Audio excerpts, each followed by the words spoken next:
जय हिंद देशवासियों। जैसा कि आप सबको पता है कि बिहार में शराब के सेवन से मौत होने पर प्रभावित परिवार के सदस्यों को बिहार सरकार द्वारा 4 लाख रुपए का आर्थिक मुआवजा दिया जाता है।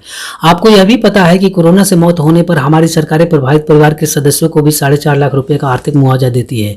यहाँ तक कि हमारे देश के स्वास्थ्य विभाग के सरकारी स्वास्थ्य कर्मियों जैसे डॉक्टर का यदि कोरोना से मौत हो जाता है तो प्रभावित परिवार के सदस्यों को 50 लाख रुपए का आर्थिक मुआवजा प्रधानमंत्री गरीब कल्याण पैकेज इंश्योरेंस स्कीम के तहत दिया जाता है। सरकार की ऐसी पहल से पीड़ित परिवार के सदस्यों को विकट परिस्थिति से उबरने में थोड़ा आर्थिक सहारा मिल जाता है। सरकार के ऐसे प्रयास सराहनीय होते हैं जो स्वास्थ्य विभाग के सरकारी स्वास्थ्य कर्मियों के मनोबल को बढ़ावा देता है।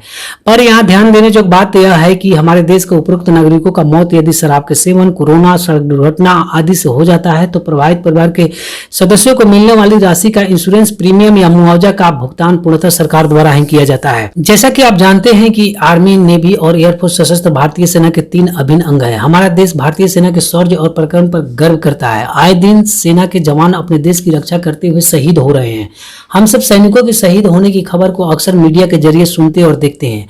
शहीद की खबर सुनते ही हम सब काफी दुखी हो जाते हैं और देश के सभी नागरिक सोशल मीडिया पर शहीद के परिवार के प्रति अपनी संवेदना और हमदर्दी जताने लगते हैं। देखते ही देखते शहीदों के प्रति ऐसी संवेदना और हमदर्दी हमारे देश को देशभक्ति में सराबोर कर देता है और देश के नौजवानों में देशभक्ति का एक अलग ही जोश भर देता है। शहीद की अंतिम यात्रा में लाखों की भीड़ उमड़ती है और शहीद की शहादत की अंतिम विदाई हम अपनी नाम आंखों से ही करते हैं। देशभक्ति की ऐसी लहर नौजवानों में सेना के प्रति सम्मान और आकर्षण दोनों को बढ़ावा देता है। पर इस बात को जानकर आपको आज काफी आश्चर्य और दुख होगा कि देश के खातिर शहीद होने वाले सैनिक परिवारों को सेना और सरकार द्वारा 1 रुपया का भी आर्थिक मुआवजा नहीं दिया जाता है। जबकि आप सब इस बात को पहले से ही जानते हैं कि कोरोना से मौत होने पर स्वास्थ्य विभाग के सभी सरकारी स्वास्थ्य कर्मियों को हमारी सरकारें लाखों रुपए का आर्थिक मुआवजा देती है। फिर देश के खातिर मर मिटने वाले शहीद के परिवारों के साथ सेना और सरकार द्वारा इतना भेदभाव और अन्यायपूर्ण व्यवहार क्यों किया जाता है? विडंबना एक और बात की भी है कि एयरफोर्स में मुआवजा के नाम पर शहीद होने से पहले ही सैनिकों का आर्थिक शोषण कर लिया जाता है। अर्थात एक तरफ देश के खातिर बलिदान होने वाले सैनिक परिवारों को सेना और सरकार द्वारा किसी भी प्रकार का आर्थिक मुआवजा नहीं दिया जाता है, वहीं दूसरी तरफ सेना और सरकार द्वारा सैनिकों का जीते जी आर्थिक शोषण भी किया जाता है। एयरफोर्स में सैनिकों का आर्थिक शोषण की दास्तां बताने से पहले आइए इस वीडियो को माध्यम से पंजाब नेशनल बैंक के पीएनबी मेट लाइफ के टर्म प्लान को समझते हैं। जैसा कि आप यहाँ देख रहे हैं कि पीएनबी मेट लाइफ का टर्म प्लान यदि कोई सरकारी कर्मचारी 20 साल की उम्र में लेता है तो उसे 50 लाख की इंश्योरेंस कवर के साथ मात्र 403 रुपए की मासिक प्रीमियम पर 50 साल की उम्र तक के लिए उपलब्ध है। सरकारी कर्मचारियों के लिए ऐसे टर्म प्लान किफायती और भरोसेमंद होते हैं क्योंकि बैंकों द्वारा जारी हमारे देश के सभी टर्म प्लान्स पर IRDA की निगरानी होती है। साथ ही मुसीबत के समय यह संबंधित परिवार को एक आर्थिक सुरक्षा का कवच प्रदान करता है। जैसा कि आप इस वीडियो में देख रहे हैं कि एयरफोर्स द्वारा निर्गत वर्ष 2020 के जुलाई महीने का मेरा वेतन पत्री अर्थात पे स्लिप है। आप इस मासिक पे स्लिप में स्पष्ट देख सकते हैं कि एयरफोर्स ग्रुप इंश्योरेंस स्कीम अर्थात FGIS के तहत 3200 रुपये का कटौती किया गया है। यह कटौती हर महीने एयरफोर्स द्वारा किया जाता है और ऐसा ही कटौती एयरफोर्स के अन्य सैनिकों के साथ भी किया जाता है।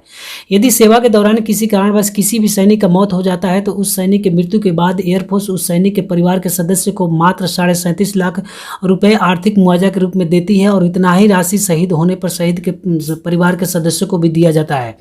आप खुद देख रहे हैं कि सेना में सैनिकों के साथ आर्थिक शोषण सेना और सरकार दोनों द्वारा किया जा रहा है क्योंकि मुआवजा है तो प्रीमियम का कटौती हर सैनिक के पेमेंट से हर महीने किया जाता है।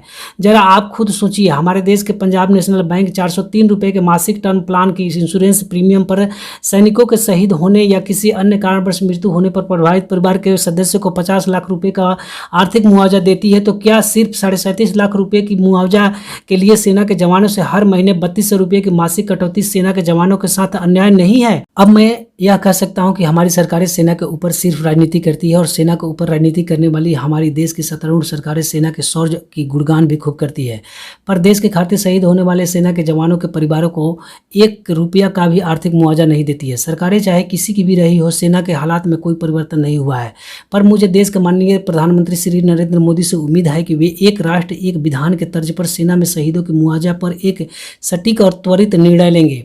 सेना में शहीद हुए जवानों के परिवारों को सरकारी मुआवजा सुनिश्चित हो सके, इसलिए आपसे गुजारिश है कि आप इस वीडियो को ज़्यादा से ज़्यादा शेयर और सब्सक्राइब करें, ताकि यह खबर हमारे देश के माननीय रक्षा मंत्री श्री राजनाथ सिंह के पास पहुंच सके, ताकि रक्षा मंत्रालय सेना के जवानों के भलाई हेतु कोई ठोस कदम उठा सके। जय हिंद।